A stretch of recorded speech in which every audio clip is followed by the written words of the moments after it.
Et la majorité des joueurs en équipe nationale, donc qui vont faire les JO, jouent en Belgique actuellement, parce qu'en fait c'est à côté, que ça parle français, donc ce qui aide pas mal, ce qui nous aide pas mal.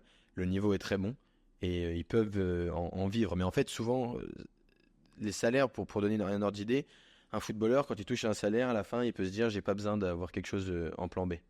Pour ceux en Ligue 1 ou dans les premières ligues européennes.